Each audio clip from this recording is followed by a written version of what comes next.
here we are all together to learn about how you can join us and give back to your community. Arts Arlington got off to a good start in 2010 with a variety of public art popping up all over town. Kristen. Yeah, so the focus of this meeting, as Lori said, will be on volunteer opportunities and particularly on the programming arm of the Commission for Arts and Culture, the Community Engagement Committee. We wanted to give a bit of an overview on the commission, which we also call Arts Arlington. It's a volunteer town committee. And I know from what we've all just shared, many people have been involved in this in a variety of ways, but just for background, it's designed to be an umbrella organization that contains arts and culture efforts that are designed for the civic space, for public. A number of people mentioned how much they enjoy just being out in their community and running into art. That's the space that the commission specifically thinks about programming, and Cecily Miller does wonderful work in that area with the volunteers as the public art curator. The other role of the commission is to nurture and support the arts and culture ecosystem. And I think that what everyone has just said here gives you a really vibrant sense of the arts and culture ecosystem. It's everything that everyone talked about. The commission's designed as a representative body. It's 13 volunteers and they're appointed by the select board, and a number of the roles are appointed by specific areas of the community. So there's a seat appointed by the school committee, one appointed by the artists who are represented by ArtLinks, one appointed by the business community, the nonprofit community, the grants committee, and the cultural district. So it's an umbrella organization that is meant to be representative of the full community and thinking about the full community. And you see here the mission statement: cultivating a sustainable and supportive environment for the arts, enlivening public space with accessible creative experiences to strengthen and enrich our community, create opportunities for artists, and invigorate the local economy.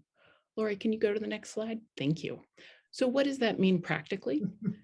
First thing it means is that we're thinking about everyone in the programming. And we're thinking specifically about something that a number of people mentioned. We're thinking about programming that brings community together.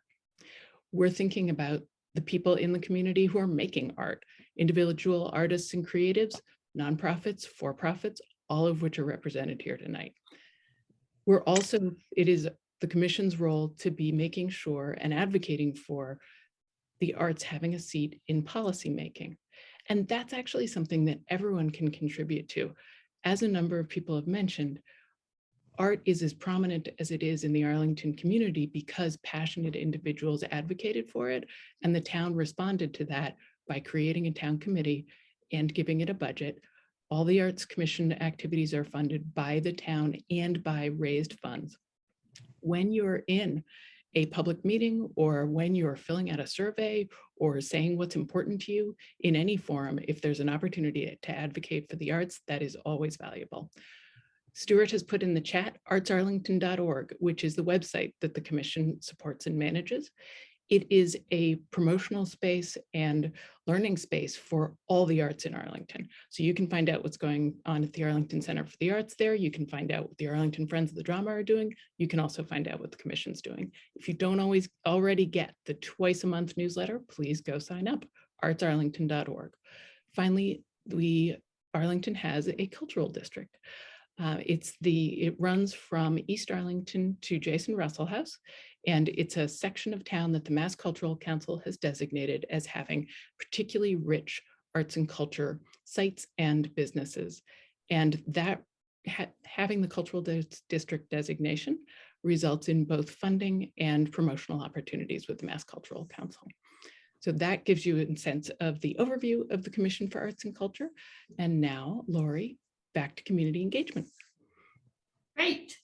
And now it's the time in our program where we're going to give you some examples of what Arts Arlington has done over the past few years. And we're going to speak about, in the end, how you can become involved. Public art. Well, we're happy to bring all of you a pop of color all over town. Many of you have mentioned some of these things, and here are a few examples. The painted utility boxes that are in many of our street corners is a project that was started several years ago, and it's an ongoing effort in the town.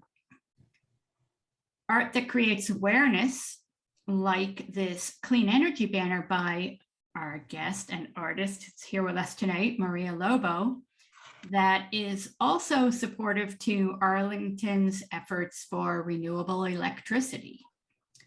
And the Fox mural that's on the wall of ZA back up here in East Arlington. It was a mural that was painted by James Weinberg. Pathways, a lot of you mentioned this also.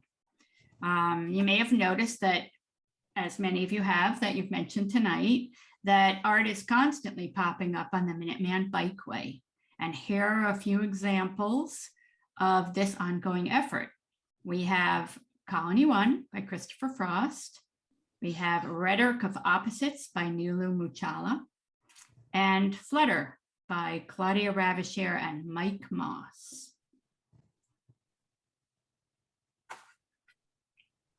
A lot of you also mentioned all of the wonderful live arts that we have around town. There's plenty of music that we get to hear all the time, between concerts and Porch Fest and things that pop up on our town center sidewalks. And of course, Margaret's puppets, one of my personal favorites. Something that we find to be very important in Arts Arlington is education.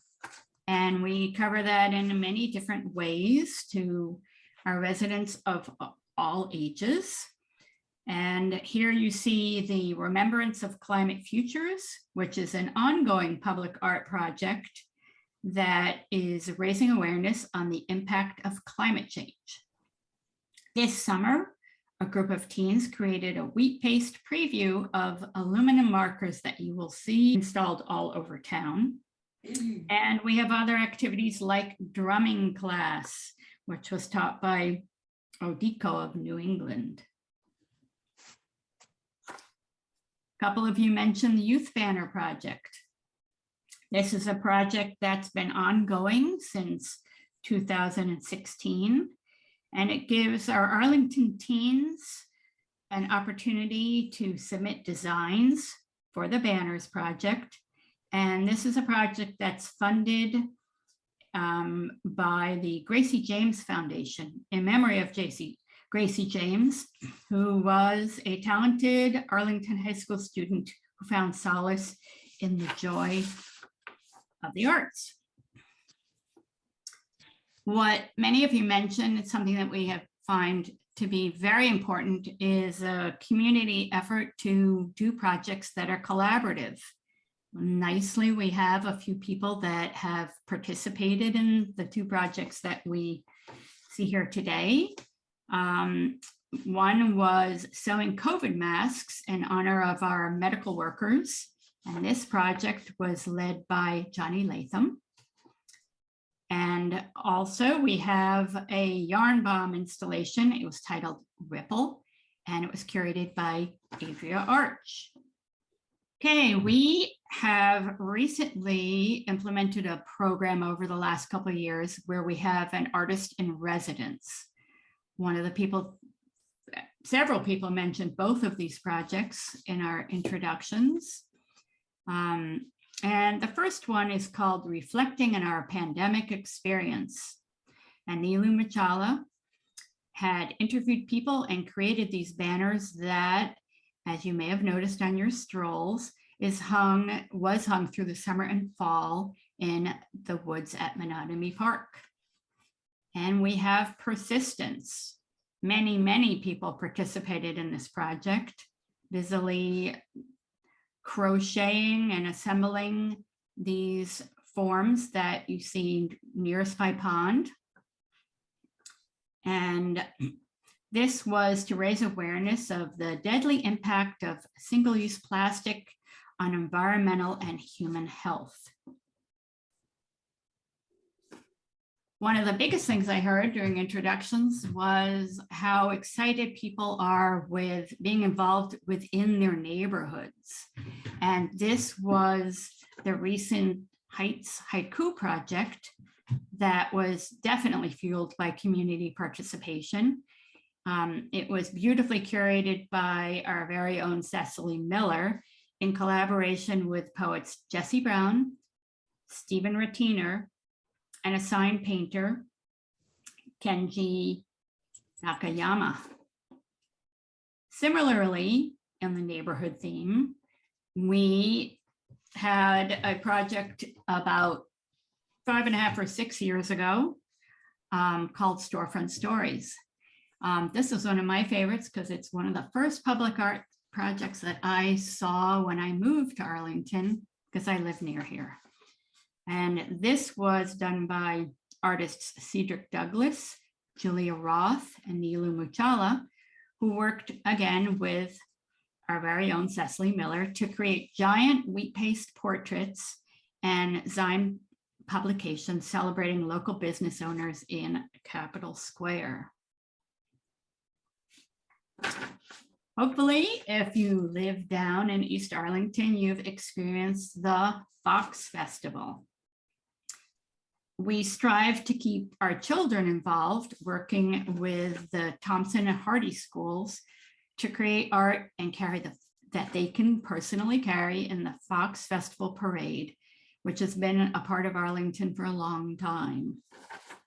And the name of this is Cheerful. It's been all over town. This is the year that it was in the Uncle Sam Plaza. And we recruit local artists who volunteer their time to paint a stray chair that has been in their houses or picked out of the trash or wherever they can find them. And they turn it into an object of beauty, and we sell them or auction them to create funds that help with our programming.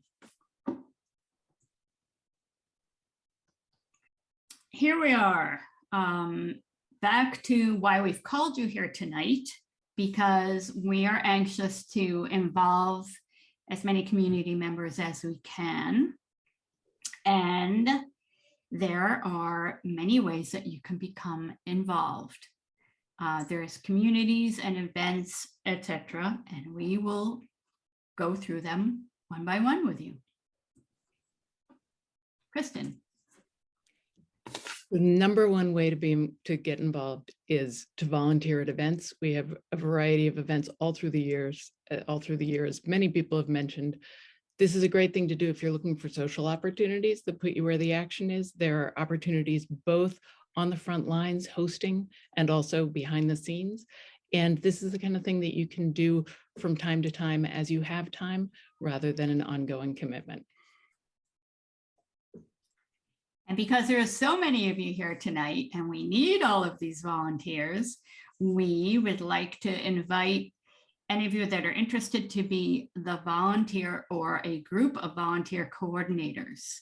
So if you're an organized kind of person and you like spreadsheets and you're looking for a role that has significant impact,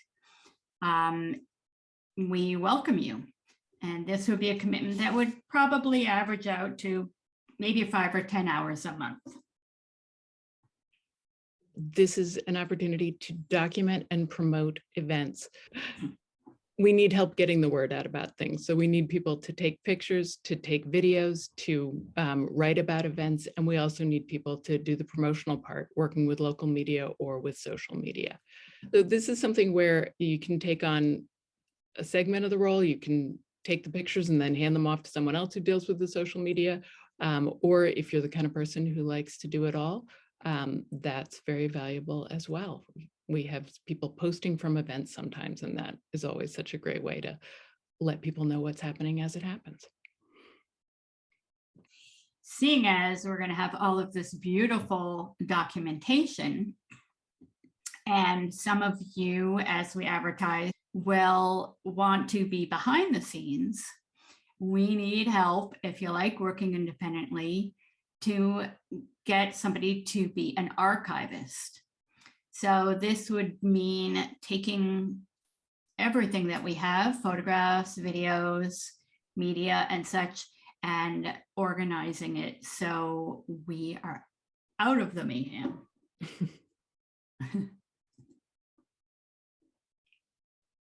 Is it on join a committee?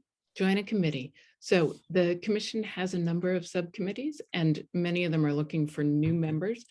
This is a sustained involvement over time, probably 3 to 5 hours a month. And this is a great opportunity if you're more interested in designing, or if you're also interested in designing and planning as well as doing.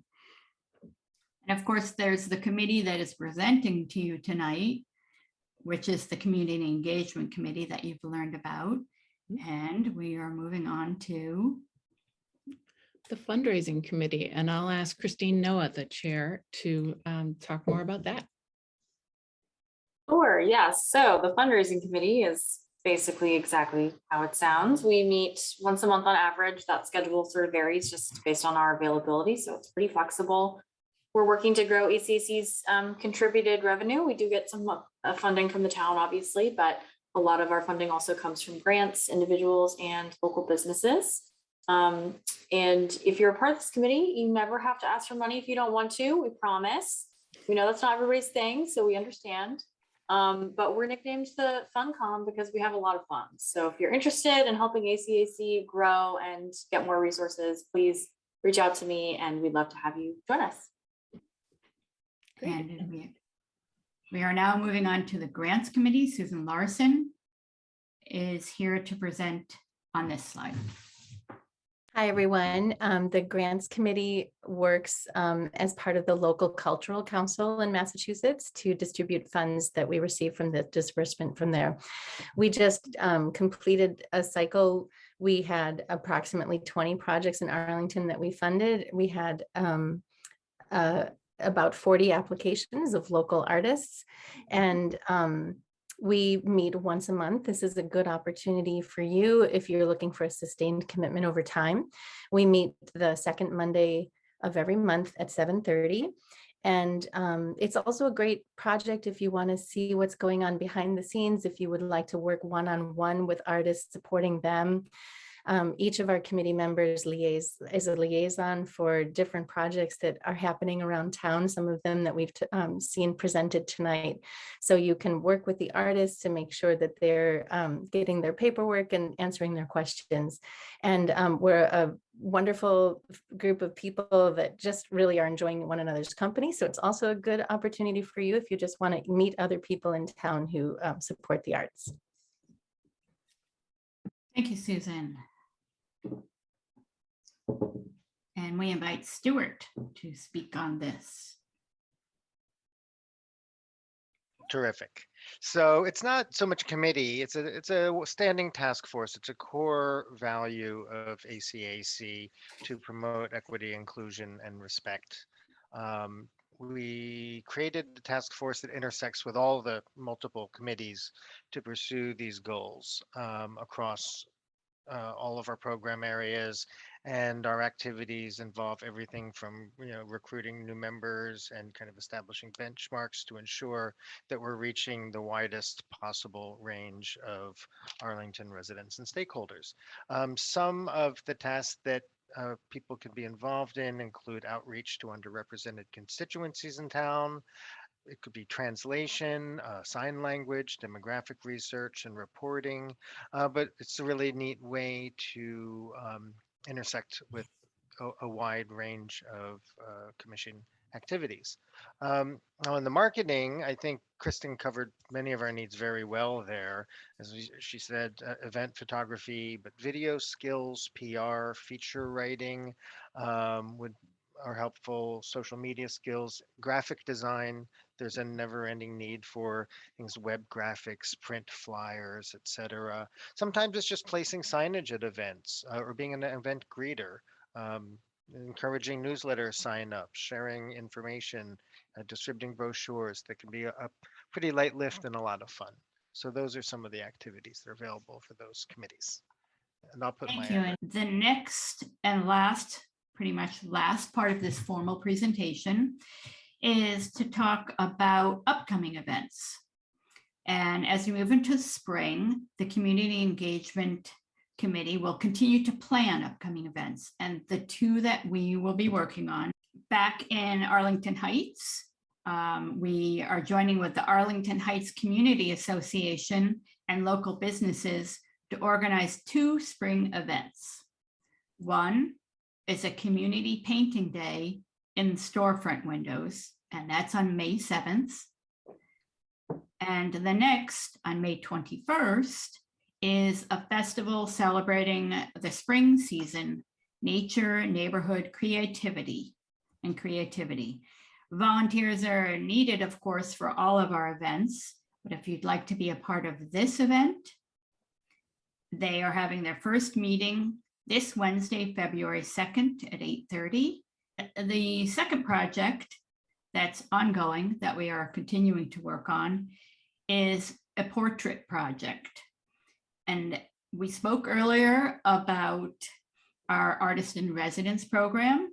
This year's Artist in Residence is Chanel Thurvel, and she's developing a workshop on making portraits that capture and celebrate the personal qualities of a friend or family member that sustain and give you joy. So all of the community members are welcome to participate in this program. No experience is necessary, just a willingness to take the time for reflection and creativity. And then the end result, Chanel's video will be posted on artsarlington.org, and people are able to share that with their friends and network. We thank you very much for coming tonight, and we hope that you take the opportunity to work with us in whatever way makes you happy.